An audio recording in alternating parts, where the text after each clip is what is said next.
Olá para você que não me conhece, seja muito bem-vindo ao meu canal. Eu sou Ricardo Ferreira Nunes, eu sou farmacêutico e professor, e o assunto da nossa aula de hoje é sobre a química medicinal na otimização molecular 1. Só que antes de começar essa nossa aula, eu queria pedir para você se inscrever no meu canal, já curta, já comente, compartilhe esse vídeo e não deixe de seguir nas redes sociais, @prof.ricardonunes. Primeiramente, a gente já teve uma aula aqui introdutória sobre o que é a química farmacêutica, que é sinônimo de química medicinal, que é tudo a mesma coisa. E, basicamente, nós vamos ter química medicinal como o estudo das drogas, as propriedades biológicas e a sua relação entre a estrutura e a atividade desse composto. Tudo isso a gente tem visto ao longo das nossas últimas aulas. E eu já falei também que a química medicinal ou a química farmacêutica, ela faz muita referência à farmacologia. Tanto é que a gente pode considerar a farmacologia como uma grande ciência. E aí, dentro da farmacologia, a gente tem a química farmacêutica e a química medicinal. Justamente porque a gente vai estudar o efeito desses fármacos no nosso organismo. Só que agora de um ponto de vista mais físico-químico. E a farmacologia, a gente tem ainda subdivisões da química medicinal, farmacologia molecular e celular, farmacologia sistêmica e a própria farmacologia clínica. Cada uma dessas ciências vai estudar os fármacos de um ponto de vista diferente. Então, da química medicinal do ponto de vista físico-químico, da farmacologia molecular e celular, tentando compreender os processos bioquímicos e metabólicos que vão acontecer dentro da célula com a ligação desse fármaco no receptor, a farmacologia sistêmica, que vai trazer para a gente, então, o efeito desse fármaco em vários sistemas do nosso organismo e o efeito clínico dessa substância. O que ele vai melhorar de fato no nosso organismo. Dessa química medicinal, a gente já viu também que para a gente conseguir tirar esse composto, né, esse princípio ativo, ele pode vir de diferentes fontes. A gente tem as fontes naturais, que é a fonte animal, mineral e vegetal. Temos também as fontes biológicas e os medicamentos que são sintéticos. Tudo isso envolve o estudo, a identificação, a síntese de produtos metabólicos dessas drogas e os compostos que são relacionados. Lembrando que nesse caso, quando a gente fala de sintetizar produto metabólico, quando a gente cria uma molécula nova e eu já sei que essa molécula demonstrou atividade terapêutica, por meio dos grupamentos químicos, eu consigo já prever qual vai ser o tipo de reação de fase 1 que essa molécula vai sofrer. Se é uma reação química de oxidação, de redução, se hidrólise, o que vai gerar de produto desse metabolismo.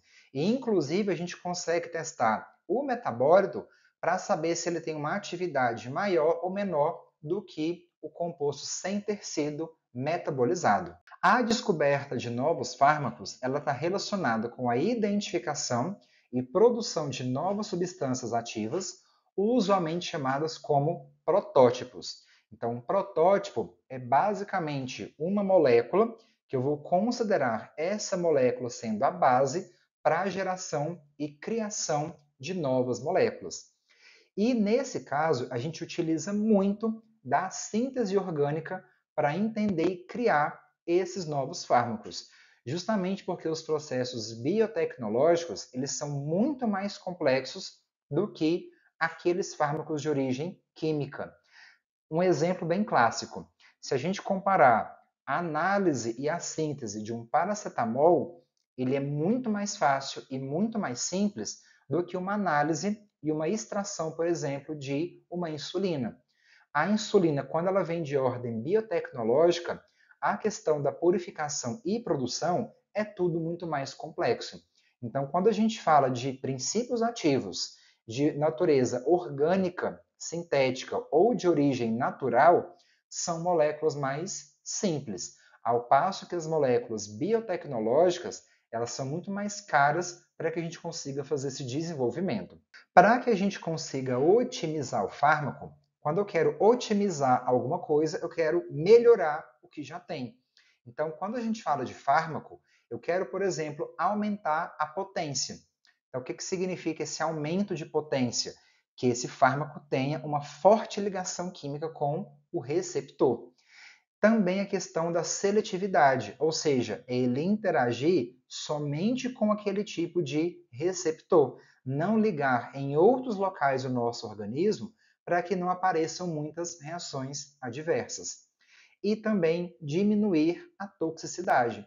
E todos esses três efeitos dessa otimização, a gente parte da relação entre a estrutura e a atividade desse composto. Lembrando que as moléculas que são parecidas, acredita-se que, teoricamente, elas também vão ter o mesmo efeito biológico. Só que esse efeito ele pode ser mais ou menos pronunciado. Das etapas de desenvolvimento, então, primeiro a gente tem o aperfeiçoamento da rota biosintética. Então, nesse caso, é as modificações dos processos de farmacocinética e propriedades farmacêuticas da substância ativa. Então, a primeira coisa, eu vou criar essa molécula nova. Como que vai acontecer o processo de síntese? É um processo mais fácil? É mais difícil? É mais complexo?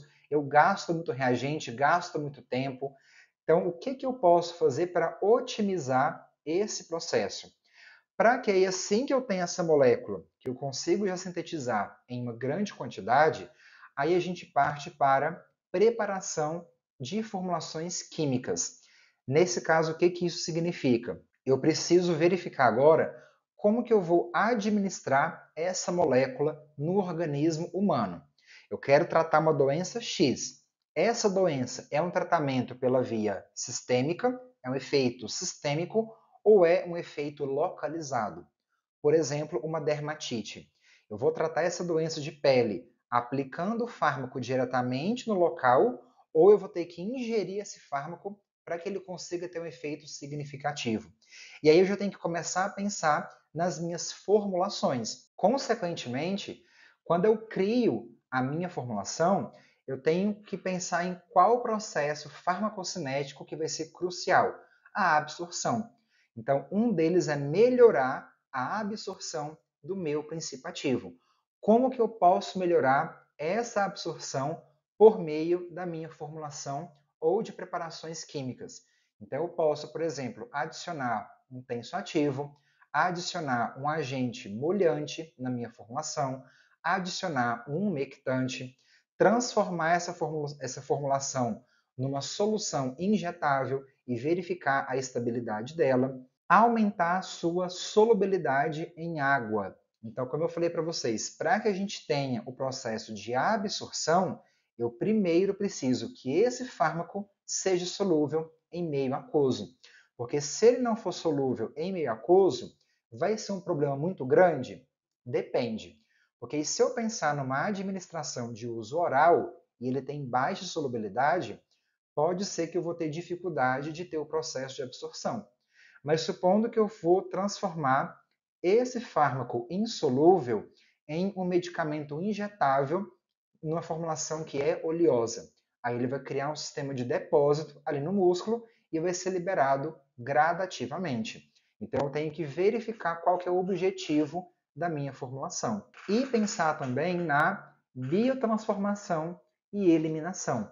Como que vai acontecer o metabolismo dessa substância? Por onde que ele vai ser eliminado? Será que ele tem uma eliminação muito grande, por exemplo, pelo leite materno? Será que ele vai ser encontrado? E aí esse metabólito, será que ele causa algum problema para a gestante ou para o lactente? Então isso é umas coisas que a gente tem que começar a observar durante a criação desse novo fármaco. E aí sim, depois que eu pensar e otimizar todas as minhas formulações, escolher aquelas que são mais significativas para serem utilizadas nos estudos clínicos.